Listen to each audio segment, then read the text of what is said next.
Imagine your finger is just hovering over the send button on a high-ticket proposal, and suddenly your stomach just completely drops. Oh man, I know that feeling so well. It's honestly why asking for the sale feels so terrible for so many of us. Exactly.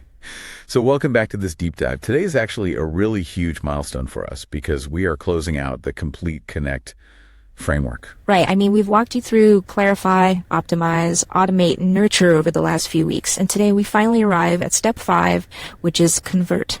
And my personal mission today is to just fundamentally deconstruct that sales anxiety for you. I really want to transform how you view turning an interested audience into committed clients. It is the absolute perfect place to focus right now because convert is undeniably the step that carries the most friction. I mean, the core conflict I see all the time in my own consulting is that the very word conversion usually feels so uncomfortable. It really does. It implies this sort of manipulation, like you're trying to push someone over a fence they really do not want to cross. Right. And for anyone who genuinely wants to help people, that kind of aggressive persuasion just feels fundamentally wrong. It feels like you're trying to force a transaction out of thin air. But over the years, I've realized that the traditional model of convincing people is just, well, it's broken. If you have actually done the groundwork in those first 4 phases, clarifying, optimizing, automating, and nurturing, then you aren't actually convincing anyone by the time you reach the convert stage. That is exactly it. You are simply confirming a belief they already hold. You're just showing them the path forward. Yes, and that completely shifts the dynamic.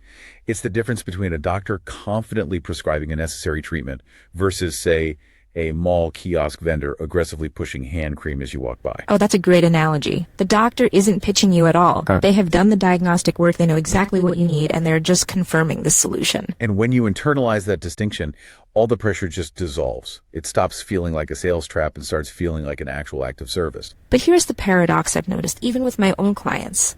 Even with this mindset, incredibly capable professionals still freeze up when they actually have to ask for the sale. Oh, absolutely. I see 3 specific psychological blockers that cause this all the time. The first one is just having unclear offers. And I don't mean confusing website copy. I mean a lack of internal certainty. Right, like you state your price, but internally you're hedging. Or subtly apologizing for it. Exactly. It's like a dog smelling fear. If you flinch when you state your price, the client immediately assumes the price is negotiable or, honestly, just unjustified. So let's say you conquer that internal doubt. You know your value. But the conversation wraps up, and the prospect just kind of drifts away. What's failing mechanically there? That brings up the second blocker, which is leaving the room with no clear next step. I used to do this all the time. You have this brilliant conversation, really great energy, but you end with a vague, well, let me know if you want to move forward. Which is a total killer. Psychologically, that ambiguity at the end of a great chat destroys all momentum because you are forcing the client to figure out how to actually buy from you. You're making them do the administrative work of closing themselves. And to avoid that awkwardness, I see people retreat to what feels safe, which is just endless education. I call that waiting for permission. Psychologically, teaching feels incredibly safe while selling feels risky. So you just over-nurture, hoping the client will eventually sell themselves. Which almost never happens in reality. But wait, I have to play devil's advocate here based on what I hear from my own audience. Doesn't making a hard, explicit invitation risk ruining that warm, low-pressure relationship you just spent months building? I actually argue the exact opposite based on my experience. A direct invitation is not a jarring gear change at all. It's a natural extension of the value you've been providing this whole time. Because when it's done right, directness is actually a profound form of respect, isn't it? Absolutely. You are treating the person on the other side as a sophisticated adult who is entirely capable of making a decision. More often than not, they are just waiting for the invitation.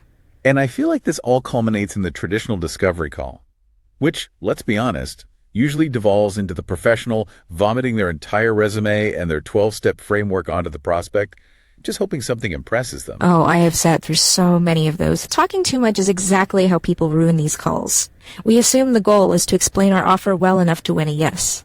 But I like to reframe the discovery call as a diagnostic conversation. The prospect should be doing the vast majority of the talking. Yes, because the most persuasive tool you have is not a slick pitch. It's an accurate reflection. When you listen deeply and then simply say, based on what you've shared, here is what I'm seeing. And when that perfectly captures their reality, Trust just crystallizes into a decision because now they know you actually understand their problem. And that is exactly who we all want solving our problems. So I want you to think about your own recent business conversations. Were you trying to explain your way to a yes, or were you actively diagnosing? That is a crucial distinction to leave you with, and I would weigh this final thought against your own practice today. If you ever find yourself needing to aggressively persuade someone during a conversion, you have to ask yourself, which of the first 4 steps, clarify, optimize, automate, or nurture, did you actually skip?